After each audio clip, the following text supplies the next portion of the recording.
Good evening, I'm Prasad, and this is KiniNews.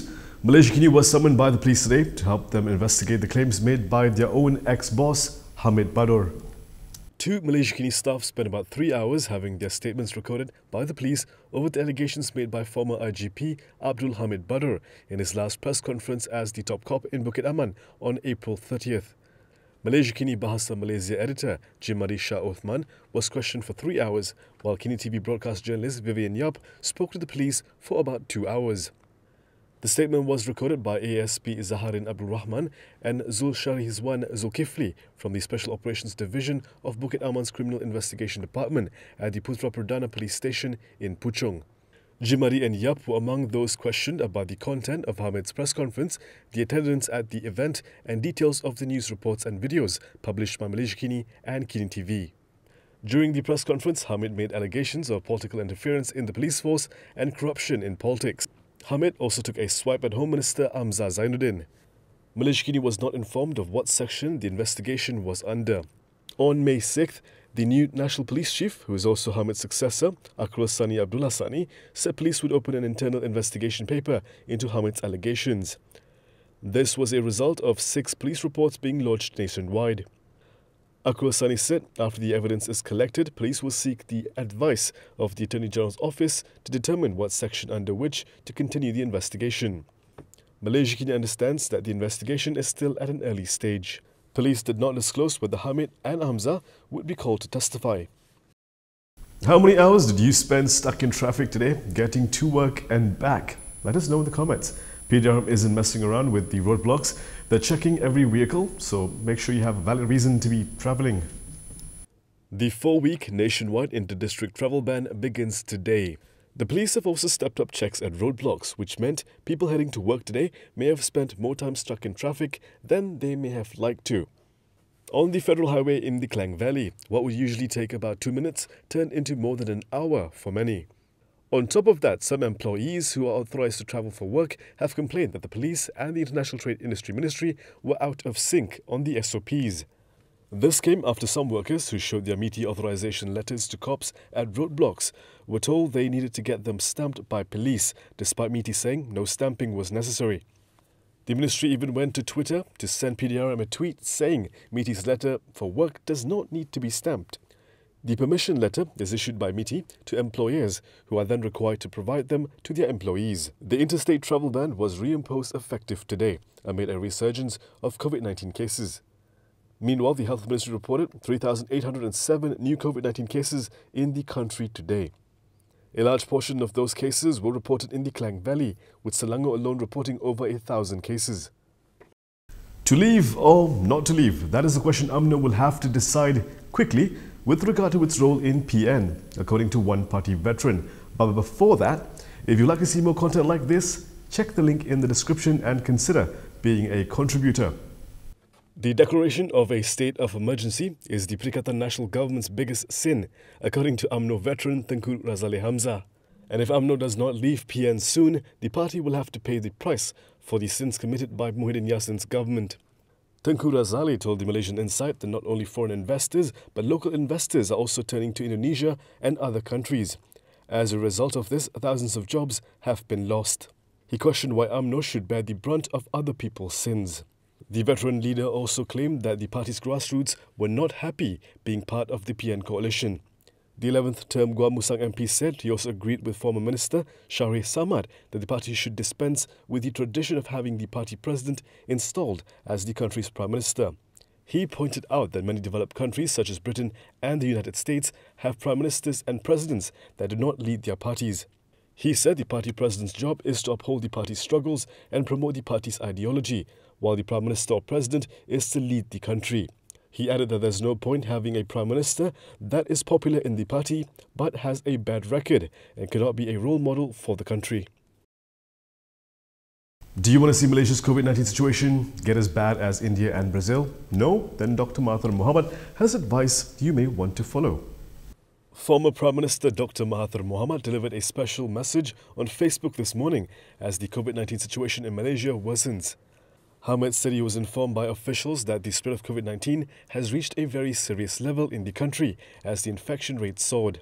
Saya pada hari ini terpaksa mengeluarkan kenyataan berkenaan dengan keadaan wabak COVID-19 di negara kita ini. Dr. Mahathir urged Malaysians to stay home this year and to avoid travelling to meet loved ones for Hari Raya Aidilfitri, as it could do more harm than good by potentially spreading COVID-19. Kita perlu sabar dalam Hari Raya tahun ini kerana kita ingin melihat penyakit ini dikurangkan dengan tindakan oleh kita. Mereka yang belum disuntik dengan vaksin perlu berusaha mendapat suntikan vaksin ini. Mahathir said if Malaysians fail to observe strict rules to curb the spread of COVID-19, the country could be as badly hit as India.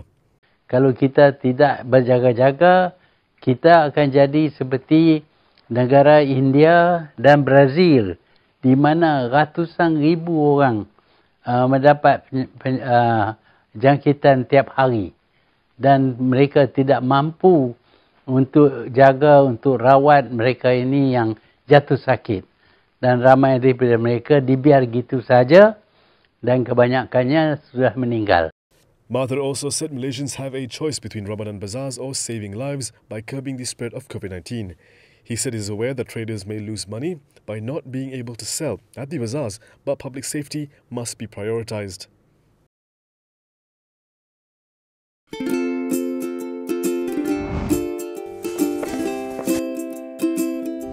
Shellfish, red meat, and beer. If you love indulging in these foods, you may end up with high uric acid level in your blood. These foods consist high level of purine, a substance that will eventually break down into uric acid and be excreted through our urine. It is recommended that the amount of dietary purines should be kept between 600 to 1,000 milligrams per day. Having too much uric acid in your blood can cause attacks of gout. It can also cause kidney stones and blockage in the kidney. The crystallization of the excessive uric acid in your blood can be eased by reducing purine-rich food to only 100 to 150 milligrams daily, maintaining a healthy lifestyle, and consuming urinary alkalinizer like Ural. It consists of sodium bicarbonate, citric acid, and sodium citrate that increases the urinary pH and solubility of uric acid to prevent crystallization. Best of all, it's lemon-flavored and sugar-free. Ural, effective urinary alkalinizer. Neutralize your uric acid problem now.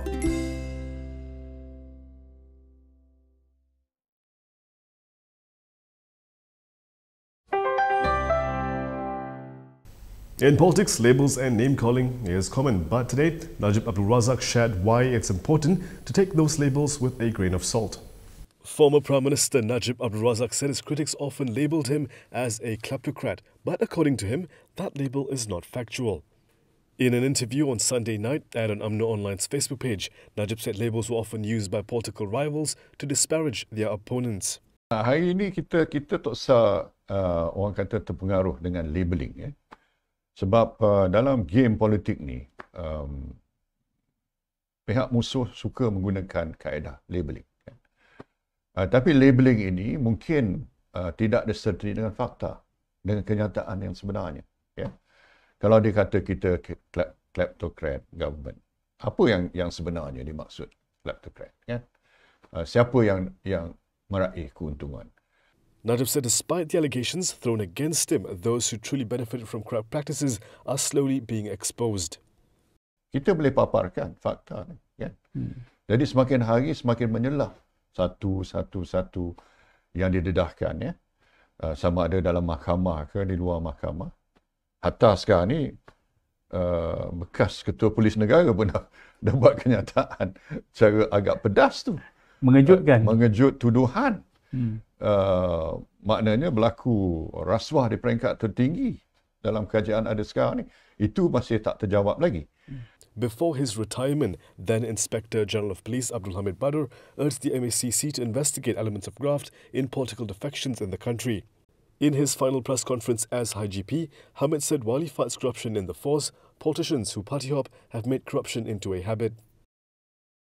And that is all from me today. For more stories, you can go to KiniTV.com. You can also follow us on Instagram, Twitter, YouTube and Facebook for the latest news updates. If you'd like to support independent media, do consider subscribing to Malaysiakini.com. I'm Prasad Michael. Thank you for watching.